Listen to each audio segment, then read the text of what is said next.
Hey guys, what's up? It's Nate from DiverseGFX, and today I'm going to be doing a tutorial on this image. It was a speed art that I did for V-City Gears of War before they broke up. It was part of the Sunday speed arts, and someone messaged me recently asking me to do a tutorial. I thought I haven't done one in a very long time, and he recommended I do one on this. So that's what I'm going to do. Okay, so first, you're going to open up Cinema 4D. Doesn't matter whether it's 12 or 11.5. You're not using any like complicated things. I happen to have 12. Yeah. Now you can go to render settings and change the output to 1920 by 1080. It's HD. You can use 1280 by 720 as well. I just use this one when I do pictures because it's easier. Now you can change the anti-aliasing to best and choose the destination where you want to save it. I usually just do this all beforehand because it's easier. Format, PNG, and the alpha channel, you gotta check that so there is transparency in the image. Now you're going to go to MoGraph and MoText. If it's 11.5, it's not going to say MoText, it'll just say MoGraph text or just text. And you can pick your font. I'm not going to tell you guys you need to pick a certain one. Just go with that. Type whatever you want, and then you can add some caps, fillet caps. Everyone likes a nice fillet cap. And width, you can keep the depth the same. Doesn't matter to me. With the MoText selected, you're going to hit C on the keyboard to make it editable. And then you're going to have an extrude NURBS for each letter. You can take the extrude NURBS and move them out of the hierarchy and delete the rest, so you just have the letters. And now each individual letter you can now rotate and do whatever you want to it. Like you saw in the picture how it was rotated a little bit. So once all that stuff's rotated and moved about so that it looks right, you can check from different angles and stuff to make sure nothing's like touching each other. But yeah, so once that's all set and you're happy with what it looks like, you can add a camera, and then with this box white, you're gonna want to position the camera. So this is what you will be seeing when you render. Pretty sure you guys know this stuff, but it's just a quick overview. So you have that, and now when you click out of this box, you're just in a free roam, I guess you could say. And then you click back to the camera, and there you go. Now for coloring, materials, I'm gonna go fast through this. There's probably other tutorials that you can watch to get materials from. So you can just pick two. Put them on. Now all these are like a mint green, which I mean it's fine, but if you're looking for the double, the two-tone effect, you're gonna copy that material and make something else. Let's just make it black. So now you're gonna drag the black onto each one as well. And if you want the black to be on the front, then this is how it should go. If you want the mint green to be in the front, then you move. Oh crap. Then you move those over, so now you can see the mint, and now you can select them all, go to selection and type a capital C and a 1, and now that color will be on the front of the text, and the black will be on the caps. I mean, will be on like the cap things. Technically, the front is the first cap, but just for easiness, let's just call the black the caps because that's what we added. Now, if you have the Grayscale Gorilla Light Kit Pro pack, I guess, you can go to Content Browser and set that all up however you want. If you don't, you might have to use normal lights. I'm just going to quickly do this so I can have something decently good looking, I guess you could say, to work with. You don't have to do this. It's just what I like to do to make stuff that I make look good. So let me do this really quick. If you don't have this, this is a great plugin to own. It's helped me in a lot of various things, and I'm not just I don't have like a sponsorship with Grayscale Gorilla or anything. I seriously do like it, so I would recommend getting it if you don't have it already. And now when you click render, you get more realistic rendering because you get the reflections and whatnot in there. So that's that. And now when you want to do like a final render, you're gonna go back to the render settings, go to Effect, Ambient Occlusion, and Effect Global Illumination. My computer is pretty good, so I can just keep these settings the same, but you can usually adjust the global illumination settings to make it render quicker. For the GI mode, you can change it to IR plus QMC still image. Irradiance cache, you can move this to low and low. And I guess you can play around with the custom stuff, but I've never had to do that. But you might want to if your computer's not good.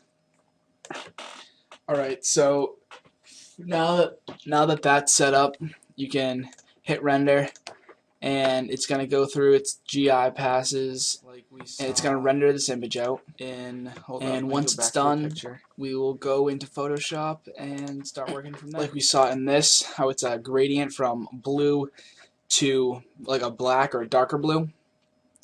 You are gonna, it's pretty simple, just make a gradient. You pick the two colors that you want. I'll pick the mint, and then go to black. And then sometimes when, it didn't work. Sometimes when you click on the gradient, it works. It'll take the foreground and background colors. That time it didn't.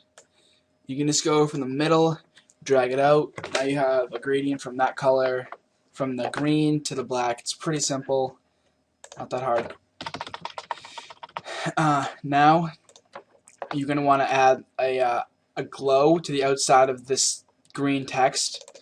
So you can click on the double click on the layer which has the text and go to outer glow, and you'll see a fine little glow come across. You can change the size and the spread of this to whatever you want. The spread, I guess, is like the thickness, and the size is obviously the size of how far the glow reaches. And you can change the color to whatever you want. I suggest taking the color you already have and just making it a lighter version of that. And it's kind of hard to get like a lighter version of this type of green, but you get the gist. So you add some glow to that. You can add other layer styles like drop shadow. I usually set the distance to 0 and move up the size and the spread, but you can do whatever you want. Alright, so now we have the glow, and now we want to have a texture on the background. You don't like just a plain gradient, you want like some sort of texture. Now you can go to Google, or else if you have textures, that's fine. I'm just going to search grunge texture.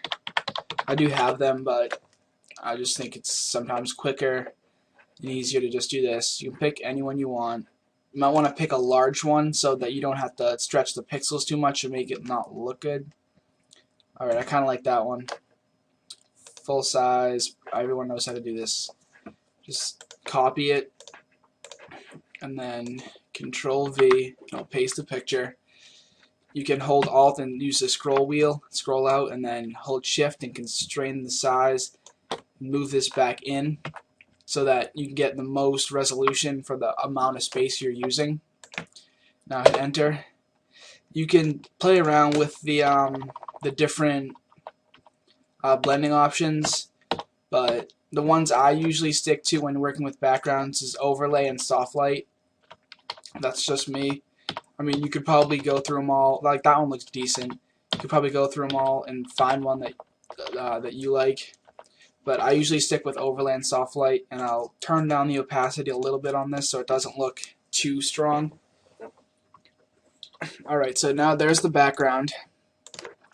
And now you can merge this down so it's just one layer. You can click on and off. Now you're going to want to create a new layer and go to the pen tool. Now for the pen tool, you click off screen, click somewhere in the middle, add some sort of bend, click off screen again, and then it will kind of follow the same bend. and then you can click over here. I'm pretty sure that everyone knows kind of how to use the pen tool. If you don't, there's probably other better tutorials for it. But this is kind of just what I did. I made just 2 paths, and then I did make selection. Feather radius, you can do 0. So now it has a selection across the text, or across the image of a space that I can fill. And now I'm just going to go to paint bucket and just fill this with a black color. Alright, so as of now, you see it's behind the text. Looks kind of fine. It's not that great though. You can just change the blend mode to soft light, and it will give it a better feel to it, I guess you could say. And now you're going to do the same thing again, just make a new path. Oops, that's not very good. Oh god. Sometimes your paths don't come out 100% right. You just gotta play around with them. That's gonna look awful. Can't do that. I'm not the best pen tool user, so now you can go back here, do this again. Come over here. That's kind of a really big one. Let's just, you can alt click on the little button and it'll get rid of that whole curve thing. And usually if you can match back up the curve, it doesn't look too bad. They keep the line going. Alright, that doesn't look bad. It's just for a tutorial's sake. You're going to right click again, make selection, and now you can fill this one with whatever color you want. I just filled it with white last time I did it. Oh, sorry. Last time I did it. And you have to fill every part, because now that there's a black object there, it doesn't recognize, it like stops whenever it hits another solid point. So you have to fill every part. So those are the 2 lines. You can do as many as you want or as little as you want. And for the text blurring in the background, I just duplicated this layer. I cleared the layer styles, moved it under the text, and did I might have scaled it up too. Let's see, file or edit, transform scale. Just scale it up a little bit, constrain it by using shift, get it centered, hit enter. Filter, blur, motion blur, and you can blur it any way you want. You can do it up and down or left to right. Let's see, if you angle 0, it's left to right, obviously. 90 is up and down. In the video that I did, I angled it left to right. You can turn up the the strength of it, and now you can push down the opacity. It looks okay with this, but it doesn't look as good because there's such a hard edge up top, because all the letters follow the same edge. If you get like letters, for example, like this, see how they're all at different heights, which makes it better, or makes it look better when you motion blur it, because they won't all just look like a box. So that's just something to keep in mind when you're doing it. And finally, I added some paint splatters, which are just brushes. I didn't like make them.